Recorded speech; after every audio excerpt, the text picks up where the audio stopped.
Hi, നമ്മൾ G S ടിയിലെ amnesty സ്കീമിനെ കുറിച്ചാണ് നമ്മൾ ഇന്ന് സംസാരിക്കുന്നത്. 53-ാമത്തെയും 54-ാമത്തെയും ജി എസ് ടി കൗൺസിലിൻ്റെ ഒരു ഡിസിഷൻ്റെ ഫലമായിട്ടാണ് ഇങ്ങനൊരു സ്കീം കൊണ്ടുവന്നത്. അപ്പോൾ അതിൻ്റെ ഒരു ബാക്ക്ഗ്രൗണ്ടിനെ കുറിച്ച് പറയുകയാണെന്നുണ്ടെങ്കിൽ നമുക്കറിയാം, 2017 ജൂലൈ മുതൽ ജി എസ് ടി വന്നതിന് ശേഷം ടാക്സ് പേയേഴ്സിൻ്റെ സൈഡിൽ നിന്നും ഒരുപാട് ഡിഫിക്കൽട്ടീസ് അനുഭവിക്കുകയുണ്ടായിട്ടുണ്ട്. അതായത് പ്രത്യേകിച്ച് G S T R 3B 2A difference. അപ്പോൾ ഒറിജിനലി നമ്മുടെ ആക്ട് എനാക്ട് ചെയ്ത സമയത്ത് ഇങ്ങനെ ഒരു 2A അല്ലെങ്കിൽ അങ്ങനെ ഒരു കൺസെപ്റ്റ് ഒന്നും ഉണ്ടായിരുന്നില്ല. ജി എസ് ടി ആർ 1, 2, 3 എന്നുള്ളൊരു കൺസെപ്റ്റുകളൊക്കെയാണ് ഉണ്ടായിരുന്നത്. പക്ഷേ സബ്സിക്വൻ്റ്ലി ടാക്സ് കളക്ഷന് വേണ്ടിയിട്ടാണ് G S T R 3B എന്നുള്ളൊരു ടെമ്പററി ഫോമൊക്കെ കൊണ്ടുവന്നത്. പക്ഷേ പിന്നീട് വെച്ച് കഴിഞ്ഞ് കഴിഞ്ഞാൽ അതൊരു പെർമനൻറ്റ് സൊല്യൂഷനായിട്ട് മാറി എന്നുള്ളതാണ് നമ്മൾ കാണാനായിട്ട് കഴിഞ്ഞത്.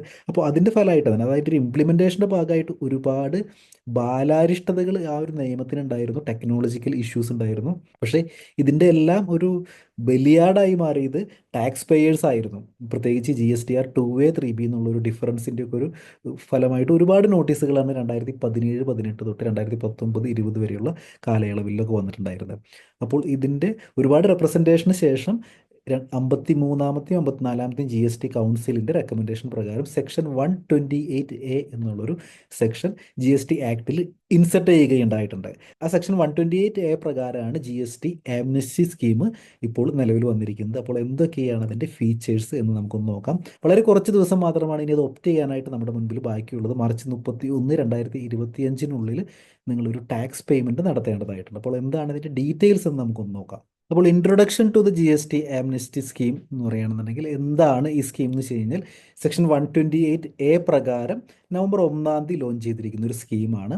പർപ്പസ് എന്ന് വെച്ച് കഴിഞ്ഞാൽ നമ്മൾ മുമ്പ് ഡിസ്കസ് ചെയ്തതുപോലെ reduces financial burden by waiving interest and penalty on tax demands. അതായത് നമുക്കൊരു ടാക്സ് ഡിമാൻഡ് ഉണ്ടെന്നുണ്ടെങ്കിൽ അതിൻ്റെ ഒരു ഇൻട്രസ്റ്റും പെനാൽറ്റിയും നമുക്ക് ഒഴിവാക്കി കിട്ടുന്നു എന്നുള്ളതാണ് ഈ ഒരു സ്കീമിൻ്റെ ഏറ്റവും വലിയൊരു പ്രത്യേകത വരുന്നത്.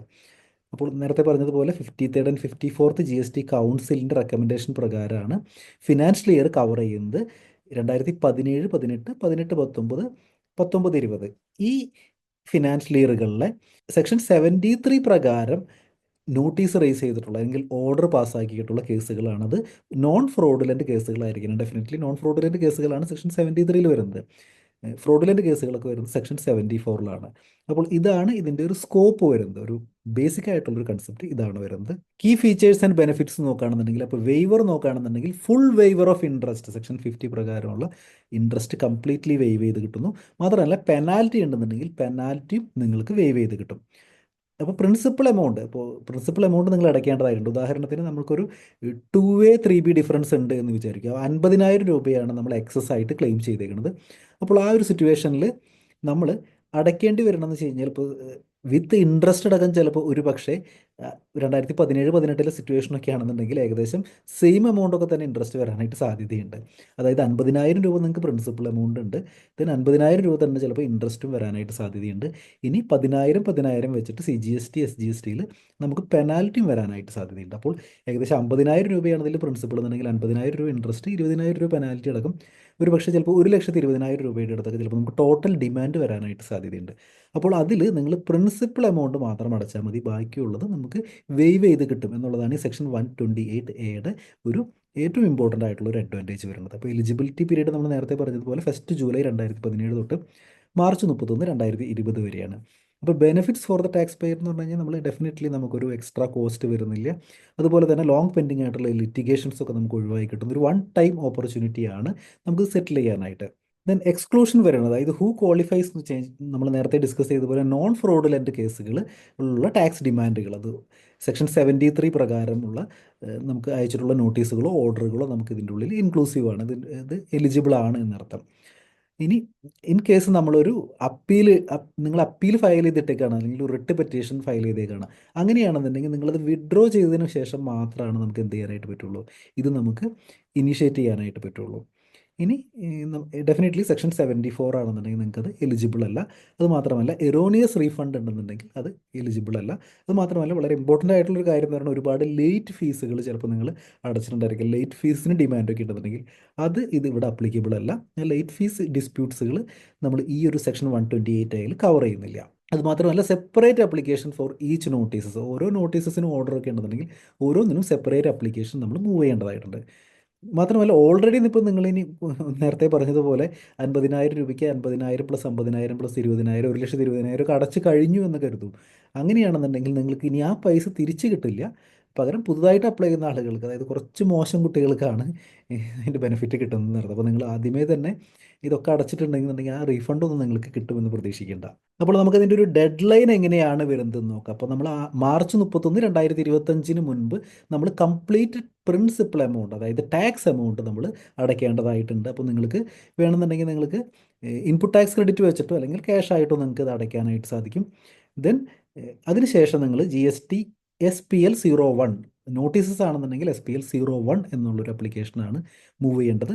അതല്ലാന്നുണ്ടെങ്കിൽ SPL 02 എന്നുള്ളൊരു ആപ്ലിക്കേഷൻ. ഓർഡർ ആണെന്നുണ്ടെങ്കിൽ, അതായത് ഈവൻ ദോ നിങ്ങൾക്ക് അപ്പീൽ നിങ്ങൾ ഫയൽ ചെയ്ത് അപ്പീലിന് അഗേൻസ്റ്റ് നിങ്ങൾക്ക് ഓർഡറായി, ആ ഓർഡറിന് അഗേൻസ്റ്റ് പോലും നമുക്ക് എന്ത് ചെയ്യാനായിട്ട് പറ്റും, നമുക്ക് ഈ സെക്ഷൻ 128A മൂവ് ചെയ്യാനായിട്ട് പറ്റും. അപ്പോൾ അതെല്ലാം നിങ്ങൾക്ക് അപ്പീലല്ല, നിങ്ങൾക്ക് 73 തന്നെ നിങ്ങൾക്ക് ഒരു ഓർഡർ ആയിട്ടുണ്ട്. അങ്ങനെയാണെന്നുണ്ടെങ്കിൽ അതിന് അഗേൻസ്റ്റ് നമുക്കിത് പോകാനായിട്ട് പറ്റും. നേരത്തെ പറഞ്ഞതുപോലെ അപ്പീലോ അല്ലെങ്കിൽ റിട്ട് പെറ്റീഷനോ ഉണ്ടെന്നുണ്ടെങ്കിൽ നിങ്ങളത് വിഡ്രോ ചെയ്തതിന് ശേഷം മാത്രമാണ് നമുക്ക് ഇത് പ്രൊസീഡ് ചെയ്യാനായിട്ട് സാധിക്കുകയുള്ളൂ. മാർച്ച് 31 2025 നമ്മൾ ടാക്സ് എമൗണ്ട് അടയ്ക്കേണ്ടതായിട്ടുണ്ട്. അതിനുശേഷം ജൂൺ 30 2025 മുമ്പ് നമ്മൾ ഈ ഫോം സബ്മിറ്റ് ചെയ്യേണ്ടതായിട്ടുണ്ട്. അപ്പോൾ നമുക്ക് പ്രാക്ടിക്കൽ ടിപ്പ് എന്നുള്ള നിലയിൽ നമ്മൾ ചെയ്യേണ്ടത്, നിങ്ങളൊരു ടാക്സ് പ്രാക്ടീഷണറോ അല്ലെങ്കിൽ നിങ്ങളൊരു GST രജിസ്ട്രേഷൻ ഉള്ളൊരു ഡീലറോ ആണെന്നുണ്ടെങ്കിൽ നിങ്ങൾ 17 ജൂലൈ തൊട്ട് 2020 വരെ ഇതിനുള്ളിൽ നിങ്ങൾക്ക് എന്തെങ്കിലും നോട്ടീസസ് വന്ന് കിടക്കുന്നുണ്ടോ, അല്ലെങ്കിൽ അത് ഓർഡർ ആയോ, അല്ലെങ്കിൽ ഓൾറെഡി നിങ്ങൾ അപ്പീൽ ഫയൽ ചെയ്തിട്ടുണ്ടോ, അപ്പീലിന് ഓർഡർ ആയോ എന്നുള്ള കാര്യങ്ങൾ ജസ്റ്റ് ഒന്ന് നോക്കുക. കാരണം ഇനി വളരെ കുറച്ച് ദിവസം നിങ്ങൾ മാത്രമാണ് ഉള്ളത് മാർച്ച് 31 2025 ആവാനായിട്ട്. അപ്പോൾ അങ്ങനെ എന്തെങ്കിലും ഓർഡറുകളായിട്ട് കിടക്കുന്നുണ്ട്, അങ്ങനെ നോട്ടീസുകൾ ഉണ്ടെന്നുണ്ടെങ്കിൽ, നോർമലി ഇപ്പോൾ ഓർഡർ ആയിട്ടുണ്ടായിരിക്കാം മിക്കവാറും എല്ലാ കേസിൽ. അപ്പോൾ ഓർഡർ ആയിട്ട് കിടക്കുന്നുണ്ടെന്നുണ്ടെങ്കിൽ നിങ്ങൾക്കൊരു നല്ലൊരു ഓപ്പർച്യൂണിറ്റിയാണ് ഇപ്പോൾ വന്നിരിക്കുന്നത്. മാർച്ച് 31 2025 ആ പ്രിൻസിപ്പൽ എമൗണ്ട് മാത്രം അടച്ചുകൊണ്ട് അതിനുശേഷം SPL 01 അല്ലെങ്കിൽ SPL 02 അപ്ലൈ ചെയ്തുകൊണ്ട് നിങ്ങൾക്ക് ആ ഒരു വലിയ ഒരു ടാക്സ് ബർഡനിൽ നിന്ന്, വലിയ ഒരു ഹ്യൂജ് എമൗണ്ടിൽ നിന്ന് നിങ്ങൾക്ക് എന്തായാലും ഒഴിവാകാനായിട്ട് പറ്റും. അപ്പോൾ സെക്ഷൻ 128A കുറിച്ച് നമുക്ക് ഇത്രയും കാര്യങ്ങളാണ് ഡിസ്കസ് ചെയ്യാനായിട്ടുള്ളത്. അപ്പോൾ നല്ലൊരു ഓപ്പർച്യൂണിറ്റിയാണ്, എല്ലാവരും തീർച്ചയായിട്ടും നിങ്ങളത് യൂട്ടിലൈസ് ചെയ്യുമെന്ന് കരുതുന്നു. നമ്മൾ ഈ ഡിസ്കസ് ചെയ്തതുമായി ബന്ധപ്പെട്ട് നിങ്ങൾക്ക് എന്തെങ്കിലും അഭിപ്രായങ്ങളോ സംശയങ്ങളോ ഉണ്ടെന്നുണ്ടെങ്കിൽ തീർച്ചയായിട്ടും കമൻറ്റ് ബോക്സിൽ രേഖപ്പെടുത്തുക. ചാനലിൻ്റെ വാട്സപ്പ് നമ്പർ ഡിസ്ക്രിപ്ഷനിൽ കൊടുത്തിട്ടുണ്ട്, നിങ്ങൾക്ക് അതിലേക്ക് മെസ്സേജ് അയക്കാം. വീഡിയോ യൂസ്ഫുൾ ആയി എന്ന് കരുതുന്നു. മറ്റൊരു വീഡിയോ ആയിട്ട് വീണ്ടും കാണാം. Thanks for watching.